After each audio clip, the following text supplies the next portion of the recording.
Hugo Chacón Málaga, bienvenido a librosperuanos.com. Felicitaciones por este hermoso libro, El Cusco de José María Arguedas. Apuntes para una filosofía del Yaguar Mayo. Una edición muy bien cuidada, nada menos que por el Centro Bartolomé de las Casas. El Cusco de José María Arguedas. La primera pregunta que el lector se hace al revisar su obra es ¿por qué tan importante viene a ser el Cusco para el desarrollo intelectual y biográfico de Arguedas? Conociéndose que Arguedas fue un gran trashumante de casi todo el Perú. Sí, antes de responder la pregunta, quiero agradecer a Libros Peruanos por la gentileza de habernos convocado para conversar sobre el texto y por su constante apoyo a labores como esta, ¿no?, de promoción de la cultura.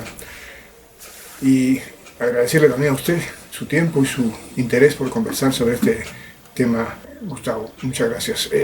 ¿Por qué Arguedas se interesa por el Cusco? Recibe desde muy joven, desde muy niño, imágenes del Cusco emitidas por su padre, que es cusqueño, que en algún momento de su biografía decide emigrar hacia la zona del centro-sur del Perú, Abancay, Andahuaylas, Pampas, y establecerse en esos predios, ¿no? Seguro que la añoranza que sentía su padre hizo que emitiera estas reflexiones en presencia de su hijo y creara en él una perspectiva de la ciudad mítica, ¿no?, que quiso siempre sea mitigada por el conocimiento directo de la ciudad. Y lo logró. Por otro lado, está en sí misma también las calidades que tiene el Cusco, ¿no?, como ciudad centro, como ciudad que emite estas señales de peruanidad, señales, diría, inclusive energéticas tan especiales, ¿no?, que seguro que también fueron factor de importancia. Y luego, razones familiares también existieron en José María.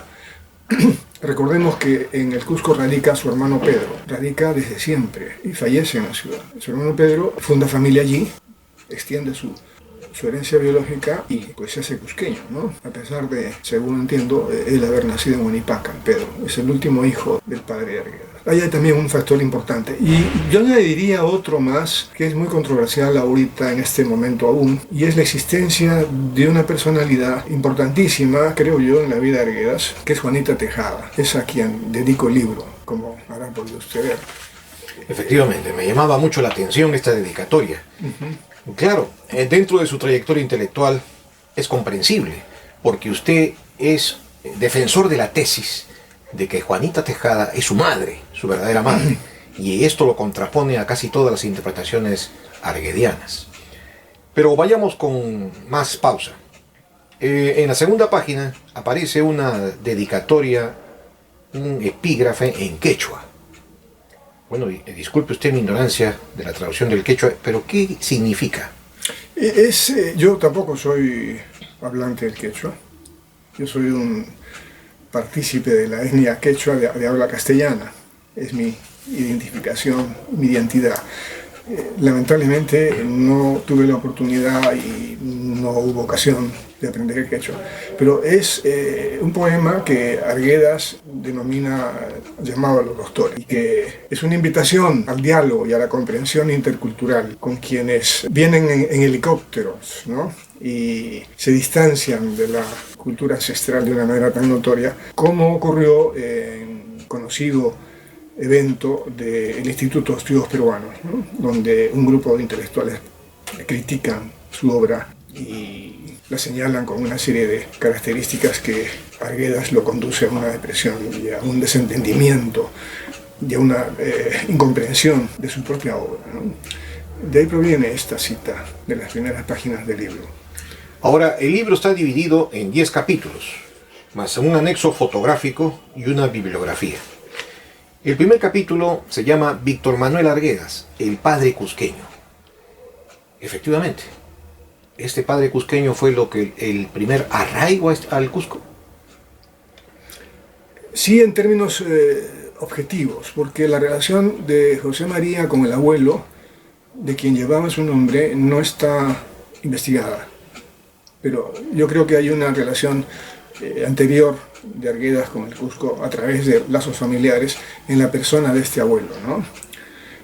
Pero lo objetivo, lo documentado, es esta relación del padre con el Cusco, ¿no? Él estudia en la universidad en algún momento decide migrar a Abancay, a la zona esta, ¿no? De Abancay de Ayacucho. Mucho, me imagino, tuvo que ver el desentendimiento, los desencuentros que tuvo Víctor Manuel con los cusqueños, ¿no? Él era un tipo huraño, parco, hermético en sus manifestaciones personales, y seguro que un factor importante de esta decisión fue este desencuentro con el Cusco, ¿no? El Cusco virreinal, el Cusco de formas, el Cusco aristocrático y terrateniente, ¿no? No le acomodó a Víctor Manuel. Por otro lado, su madre tuvo un nuevo compromiso con un jurista de la corte cusqueña que se traslada a la zona de Abancay de Ayacucho a ejercer su profesión. También este factor, sin duda, ejerció una influencia importante en la decisión de Víctor Manuel de emigrar a estos espacios. Y uno se pregunta, ¿no? ¿Qué hubiera ocurrido si esto hubiera tenido un desarrollo distinto, ¿no? Y que Víctor Manuel se quedara en el Cusco, ¿no? Quién sabe, todas estas realidades, toda la confluencia de estos elementos hace que Arguedas aparezca, ¿no? De otro modo no hubiera existido. Son cosas que llaman la atención, ¿no? El azar en la historia, ¿no? Su libro está escrito en una prosa pulcra y muy bien labrada. Y esto se luce sobre todo en el capítulo 2, que se llama José María Arguedas conoce el Cusco. Aquí en este capítulo usted relata un acontecimiento de Arguedas al conocer las piedras monumentales. ¿Nos puede referir? Sí, Arguedas, en su novela Los ríos profundos, narra su periplo por el Cusco y también su estadía en Abancay, en este colegio de los mercenarios. Esa es la temática central de la novela, y su relación con la hacienda del viejo, ¿no? Es en ese escenario en el que se desenvuelve esta novela, ¿no? Cusco, Abancay y la zona norte de Apurímac, la zona de Huanipaca. Y su padre viajando y visitándolo de vez en cuando en Abancay. Esta vinculación con el Cusco que él cultivó desde niño, como hemos comentado al inicio, le permite conocer el Cusco cuando él tenía 12, 13 años, de manera efectiva y real. Esta experiencia la traslada a su novela Los ríos profundos en sus primeras páginas. Y considero que estas páginas dedicadas al Cusco son insuperables en la descripción del significado del Cusco para el Perú, del significado del Cusco como estructura urbana y espacio de residencia de los antiguos peruanos. Una interpretación que además pareciera conversar con la estructura urbanística del Cusco y con sus componentes andinos, sus componentes quechuas. Lo hace de una manera insuperable. Entonces, la visita que hace este joven en la novela Ernesto a las piedras de la calle Jatunrumío, específicamente al antiguo lugar de residencia del Inca Roca, esta pared que es tan visitada, ¿no? Y que contiene la piedra de los 12 ángulos, es parte de la novela de una manera importante. En este espacio, José María Ernesto se muestra, creo, profundamente indígena. Conversa con las piedras, cosa que un occidental no lo podría hacer, ¿no? Conversa con las piedras, interpreta el significado de cada una de ellas y la hace parecer a un yaguarmayo, a estos ríos torrentosos que en el estío desbordan las orillas y causan efectos positivos y también negativos en la geografía serrana, ¿no? Él vincula esta monumental arquitectura con un río y efectivamente no se equivoca, ¿no? No se equivoca, porque esta piedra, que tiene para el ojo no advertido desorden, lo ve y dice, ¿por qué han hecho esto de este modo? El color de la piedra, muy distinta a la característica típica de la piedra cusqueña en sus monumentos arqueológicos. Y la distribución aparentemente desordenada de esta pared no es sino la interpretación y la plasmación en la pared de un río. Él lo entiende, ¿no? Él lo comprende y establece este diálogo que es de una singularidad muy especial. Sí. Su padre, su padre lo sorprende en este diálogo, ¿no? Y su padre, dueño de una visión occidental, no logra entender qué es lo que está haciendo su hijo, ¿no? Y se lo dice. ¿Qué haces?, le dice, ¿no? Dice, esto. Y si ahí se establece un diálogo, parece intercultural muy interesante, ¿no?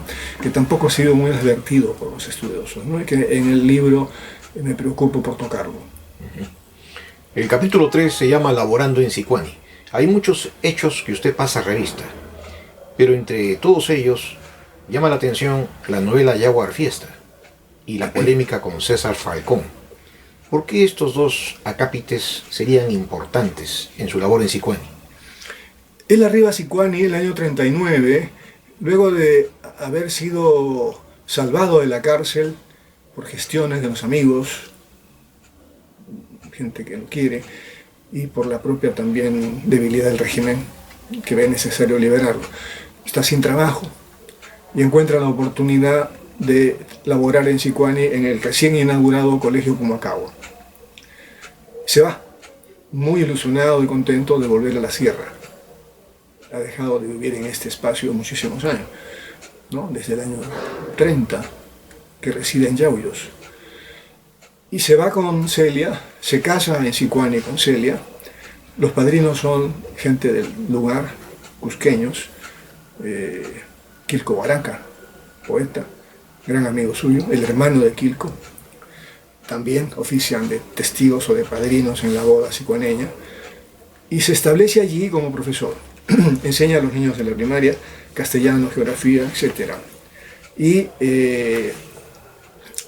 escribe Jaguar Fiesta, que ya la tenía más o menos esbozada en los meses anteriores, y la puede desarrollar allí luego de asistir al Congreso del Pátzcuaro.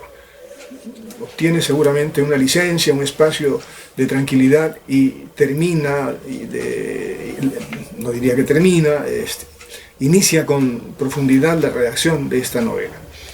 El proceso de la redacción la conocemos felizmente a través de las cartas que le cursa a Manuel Moreno Jimeno, su amigo entrañable, a quien le va contando la historia, ¿no?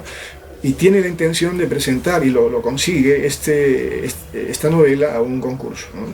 Que no lo logra ganar, lo gana Ciro Alegría, ¿no? Es un evento internacional que lo gana Ciro Alegría. Jaguar Fiesta, por lo tanto, está muy vinculado al Cusco, en especial a Sicuani, evidentemente. Y se nota la influencia de Sicuani en la elaboración de la novela. El aspecto político de la novela, tengo la impresión, es extraída de su experiencia sicuaneña y de su acompañamiento al Partido Comunista Peruano desde Sicuani. Le permite esta militancia un poco sesgada que hace él con el partido, conocer a los militantes del partido. Y estos militantes, creo yo, afirmo, son los que aparecen en la novela como los mariateguistas que se oponen o no tienen una franca aprobación del Jaguar Fiesta, ¿no?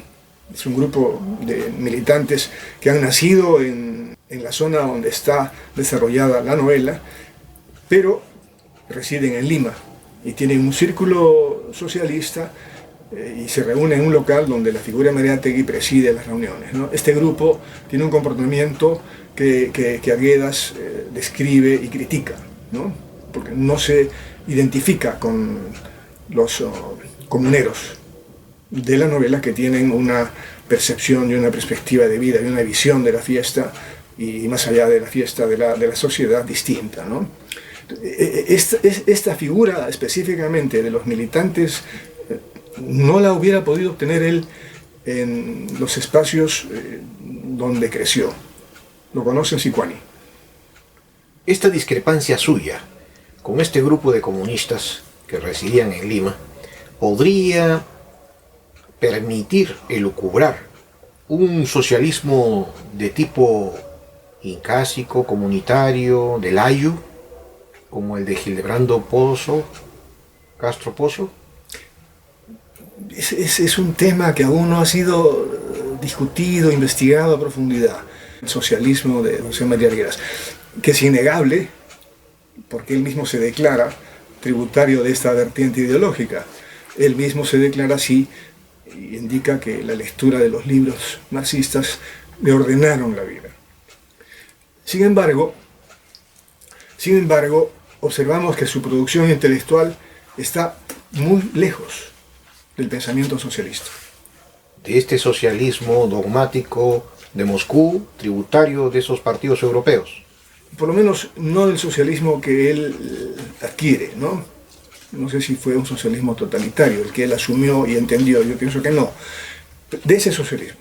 No fue tributario de ese socialismo en su vida práctica, concreta, y tampoco, lo que es más importante para nosotros, es en su producción intelectual.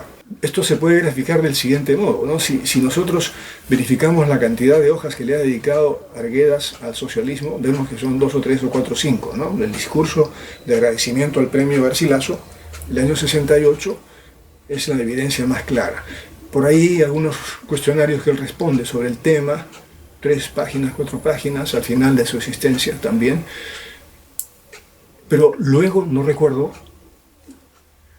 ninguna otra consideración sobre ese tema. Entonces, frente a estas 4 o 5 páginas de declaración programática, digamos, socialista, las restantes 1500 no contienen una sola alusión al tema. Su novela más política no contiene esta perspectiva. Todas las sangres, que podría haber cobijado una perspectiva socialista en la solución de los problemas y los conflictos de la mina Parcora, genera una alternativa indígena. Esto nos habla de un Arguedas reaccionario, no es mi intención, por supuesto, sino al contrario, mucho más radical que el socialismo que él dijo profesar de manera teórica, ¿no? Porque los postulados ideológicos, diría yo, y que pueden ser programáticos derivados de esta ideología, yo estoy convencido son en algunos aspectos más radicales que un programa socialista.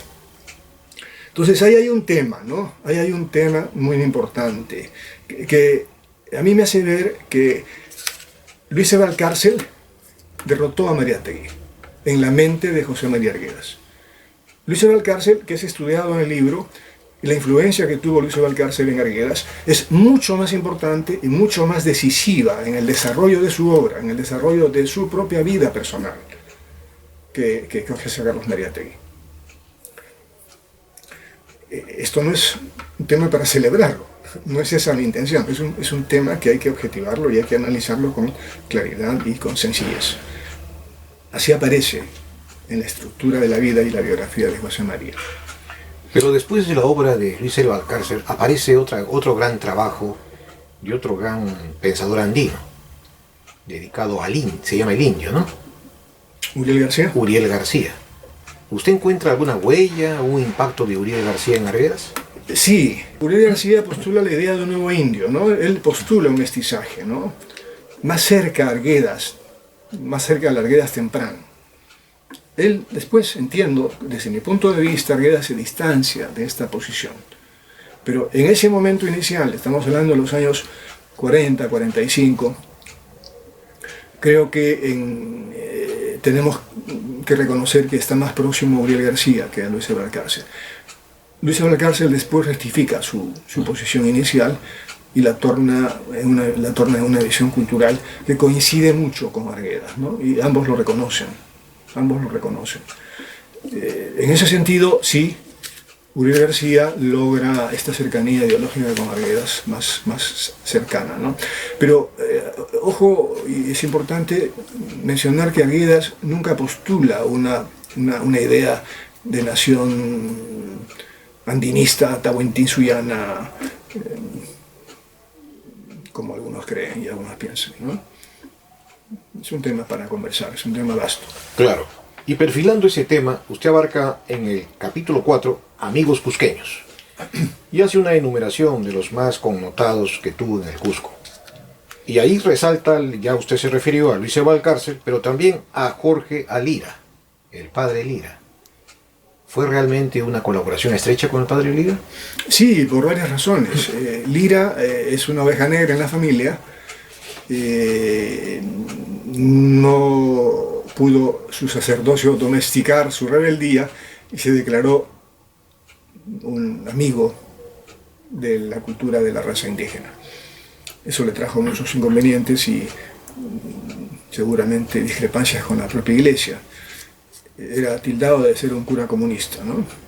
El padre Lira, y estableció una campaña de recuperación de historias, de cuentos, de tradiciones que publicaba periódicamente, algunas de ellas con Arguedas.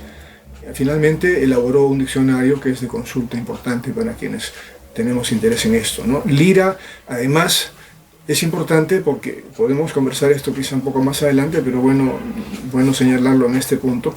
Lira, además, protegía, cobijaba a una empleada doméstica de origen indio, de origen quechua, Carmen Taripa, que es sumamente importante en la producción literaria de Arguedas, ¿no? Sobre todo en la elaboración del zorro de arriba y el zorro de abajo. Por eso en el libro Carmen Taripa también ocupa un espacio como amiga y personalidad importante cusqueña en la vida de José María. Llegaremos a ese punto, pero el capítulo 5 se llama Antropología en el Cusco. Y aquí habla de asuntos muy interesantes. Apu Inca, Atahualpa Paman, los himnos quechuas católicos cusqueños, los signos de Juan Santa Cruz Pachacuti y función de los himnos. Globalmente, ¿cuál es el mensaje de este capítulo? Arguedas tuvo una relación literaria, personal, familiar con el Cusco, pero también tuvo una relación intelectual y antropológica. La prueba está que en su producción hay estos títulos. Hay varios, he resaltado estos porque me parecen los más importantes. Él es traductor de esta elegía, de este poema magnífico, lamentablemente poco conocido, denominado Atahualpaman. Él, como digo, elabora una traducción, ¿no? Y le hace un estudio al tema. Y tiene una posición sobre el origen, sobre la resonancia de los versos, la métrica, etc. Y señala que es una obra de factura posterior a la muerte de Atahualpa, no, muy posterior a la muerte de Atahualpa, ¿no? En los años 1570, 1580, pero de factura indígena, ¿no?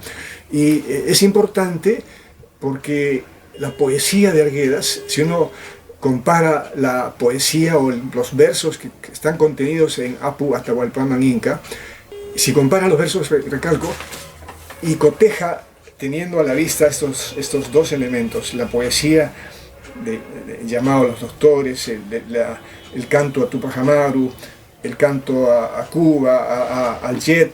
Si uno compara estas dos producciones poéticas, uno encuentra el ethos similar.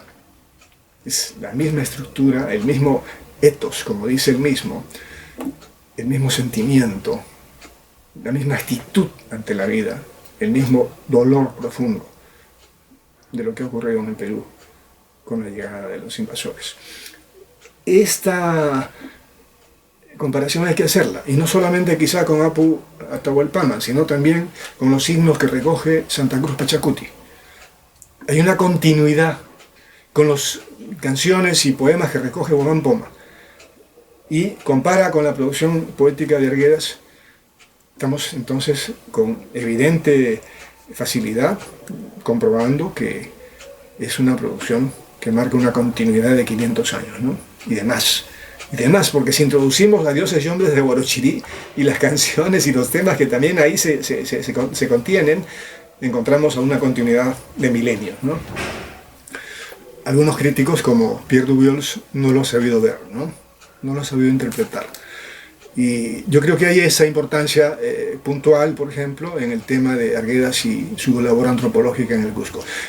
Recupera los himnos cusqueños que ya no se cantan. Yo de niño lo he escuchado. Una emotividad enorme, ¿no? En las naves de las iglesias de las provincias cusqueñas, es donde yo lo he escuchado. Y Arguedas transmite esa vivencia y le explica los versos. Pero él no repara en esta continuidad. De manera tangencial sí, pero no con énfasis como debería haberlo hecho, porque él mismo no se daba cuenta que él escribía como el autor de Apu Inca Atahualpa. Porque él escribía igual como el himno o los himnos que recoge Santa Cruz y que según él provienen de Manco Cápac, ¿no? Ya, que aquí son himnos a la creación. surge una pregunta. ¿Por qué esta sensibilidad antropológica de Arguedas no lo llevó a asumir una posición indigenista? En el sentido amplio del término, que no lo encasilla en esa nomenclatura, si entendemos en un sentido mucho más positivo lo que es el indigenismo, que es la defensa de una cultura, Arguedas en este criterio sí lo era, ¿no? Lo que a él no le agradaba es el contenido que los demás le daban a esta denominación y que le siguen dando esta denominación, ¿no? El indigenismo es la defensa de los criollos de la causa indígena, y él era un indígena. Por lo tanto, no podía ser él mismo un indigenista, él era un indio, era un quechua chanca. Lo define así en alguna oportunidad y en más de una oportunidad. Por lo tanto, ¿cómo podía él ser indigenista? O sea, todo aquel que defiende esta causa, interiorizando la identidad, aún siendo de origen criollo, no puede ser tildado de indigenista, ¿no? Porque la identidad es una opción social, una opción personal, una opción política también. Pero a propósito de esa identidad, resulta que en la persona de Arguedas es bastante complicada, porque si bien es cierto, él se asume como un indígena chanca, no obstante también reivindica su lado hispano. No tendría por qué no hacerlo, porque culturalmente, biológicamente también tiene esa vertiente. El tema es que para él esa vertiente está subordinada a su ser chanca, a su ser indígena.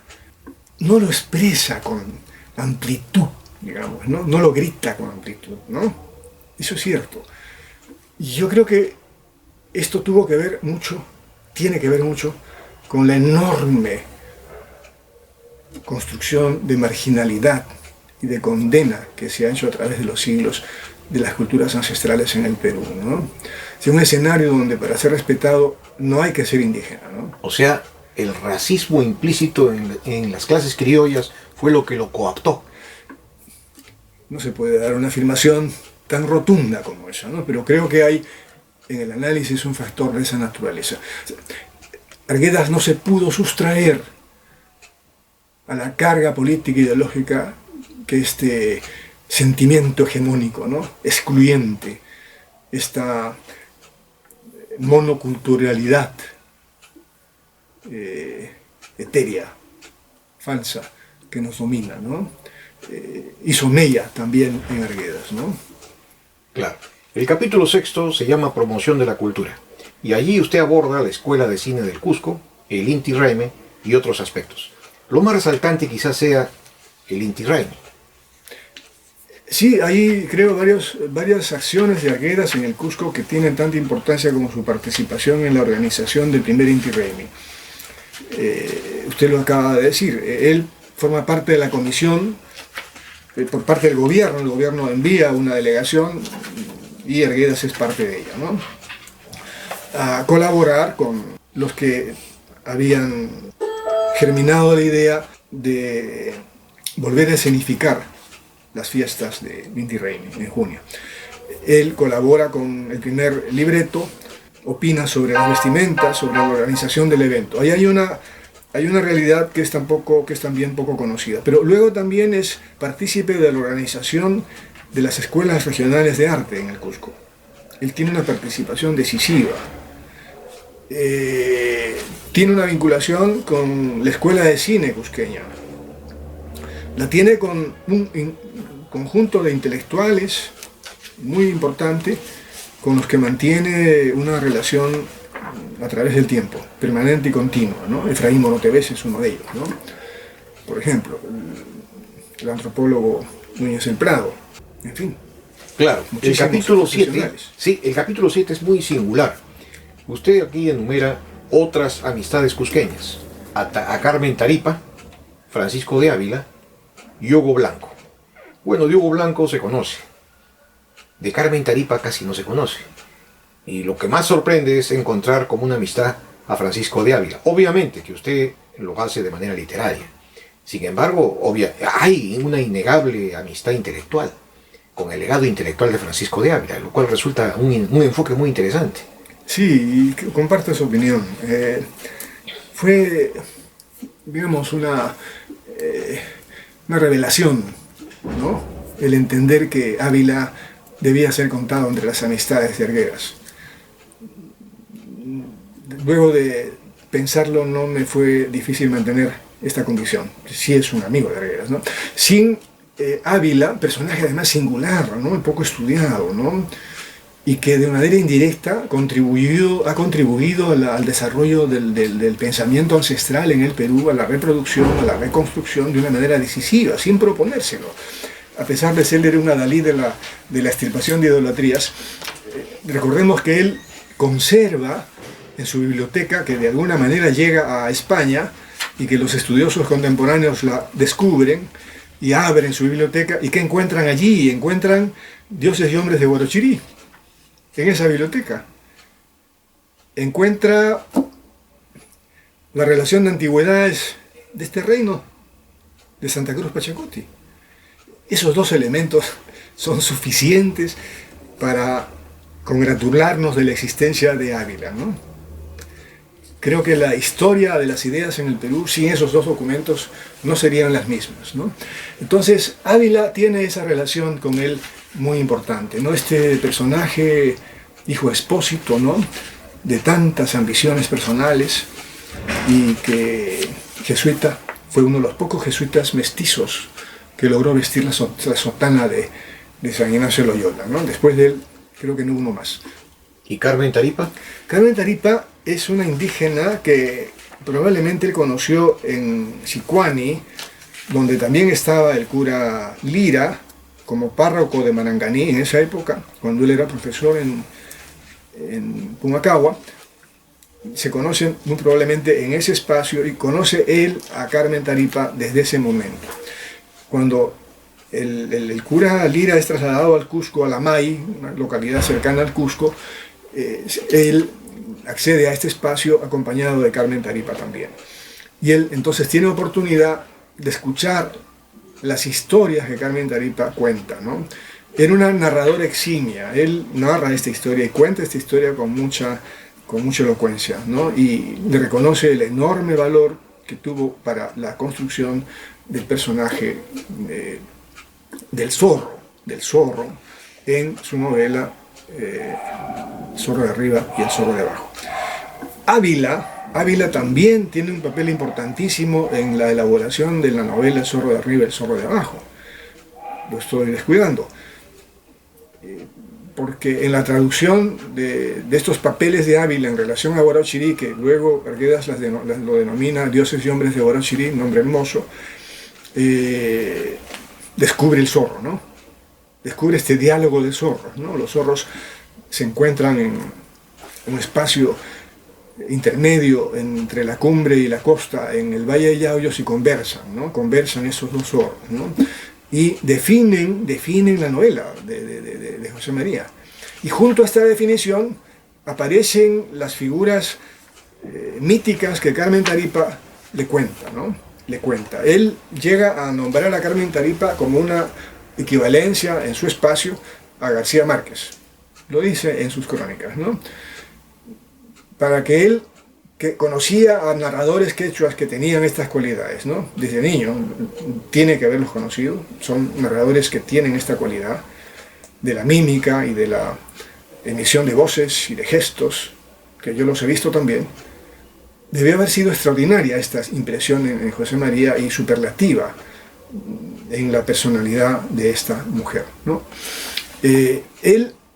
Carmen Taripa tiene una hija, ella murió muy temprano, Carmen, y la hija, me parece, vive en Buenos Aires, pero él tuvo la oportunidad de ayudarla económicamente a la hija de Carmen Taripa. Ella tiene ese testimonio. Yo anhelo que algún día una avenida cusqueña, una calle cusqueña, lleve el nombre de Francisco de Ávila, y también, por supuesto, de Carmen Taripa, ¿no? Ojalá ese espacio y esa justicia sea posible realizarla. Esperemos que sí. En el capítulo 8 se llama Visiones del Cusco, y aquí llama la atención que Arguedas distingue 3 etapas del Cusco. ¿Nos puede referir las 3 etapas? Bueno, es la etapa inca y pre-inca, la etapa republicana y la etapa colonial, perdón, y la republicana, ¿no? Y él tiene palabras para estas tres nomenclaturas, ¿no? Y aquí, en las descripciones que él hace del Cusco, una de ellas hecha de mutuo propio, sin el incentivo de un pedido, sobre todo en esa es donde yo le encuentro una mayor interpretación y profundidad en su visión del Cusco, ¿no? Las otras son encargos en general, ¿no? Entidades de turismo que le encargan. Acá se nota la influencia de Luis de Valcárcel en estas notas, en estas crónicas, ¿no? En el nombre mismo, ¿no? En el nombre mismo que le pone, en una de ellas, Arguedas, se asemeja, casi es un calco del título que le pone Luis de Valcárcel también a un trabajo suyo sobre el Cusco. Claro, ahora llegamos al capítulo más controvertible de su obra, el capítulo 9, Juanita Tejada Gutiérrez, la casa. Y aquí en este capítulo usted incluye unos interesantísimos, porque se tomó el trabajo de viajar especialmente para ello, fotografías de la casa de su verdadera madre, de Juanita. Y aquí en la primera fotografía usted describe una fachada y puerta de acceso a la vivienda. Y en la segunda fotografía dice que aquí arribó adolescente José María en su primera visita a la ciudad del Cusco. Sí, yo aprovecho su comentario y pregunta sobre Juanita Tejada para antes referirme a una contribución que el libro describe, ¿no? Y que me llena de satisfacción haber hallado la casa que José María visitó en su visita al Cusco y que luego usó como modelo para desarrollar la casona del viejo en su libro Los ríos profundos. Largo sería relatar el camino que me condujo a esta realidad tan apreciada. Lo cierto es que luego de un periplo de tiempo muy largo,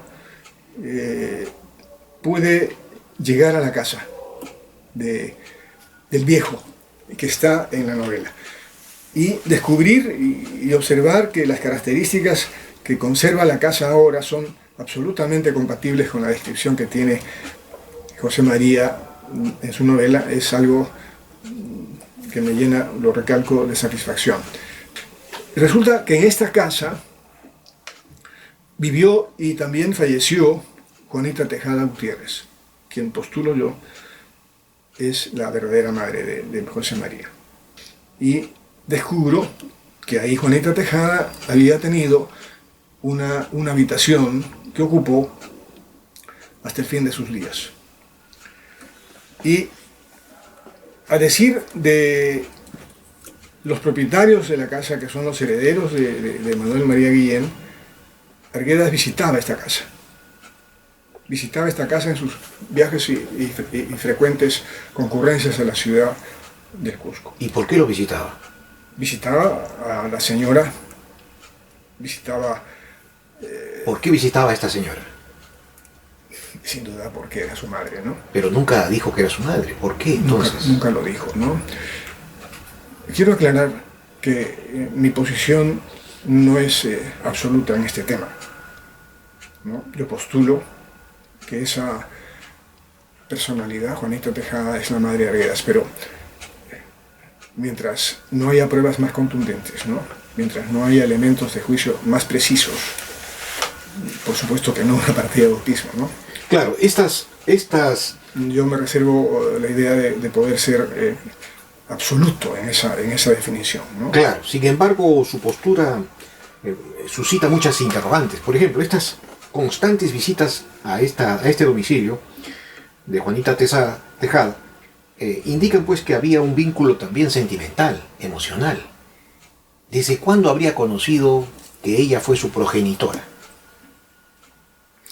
Le voy a comentar algo que creo que sirve para situar esta realidad.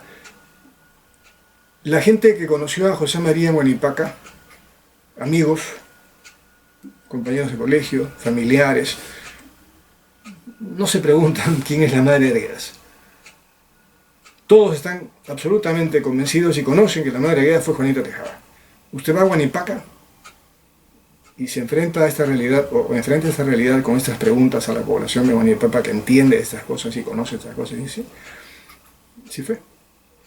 Yo tuve la oportunidad de conversar con varias personas sobre este tema, pero en especial con Rosa Matos Gutiérrez, una señora que debe haber ya fallecido, residente en Lima, y que me condujo al descubrimiento de la casa de Maruri como casa de los ríos profundos. La señora Rosa Matos Gutiérrez, a quien le debo gratitud por haberme facilitado este acceso y esta información a la casa de los ríos profundos. La señora Rosa Matos era ahijada de Manuel María, y por razones de superación y circunstancias de la vida se vino a estudiar al Cusco y hizo labor intelectual, profesional, y desarrolló su vida en el Cusco mucho tiempo. Y visitaba a la familia de Manuel María y a su esposa Amelia Arguedas, hermana del papá de Arguedas, por lo tanto tía de José María. Visitaba a esta familia en esta casa en Maruri. Y estaba allí la señora Juanita Tejada. Para ella, ninguna duda, sí, es la mamá de José María. Sin embargo, para los familiares que administran la vivienda ahora, no hay ninguna duda, tampoco. ¿Los únicos que dudan son los arguedianos, entonces? Los únicos que no quieren ver esta realidad son los arguedianos, efectivamente, los académicos arguedianos. No quieren ni siquiera que se les mencione este tema, ¿no?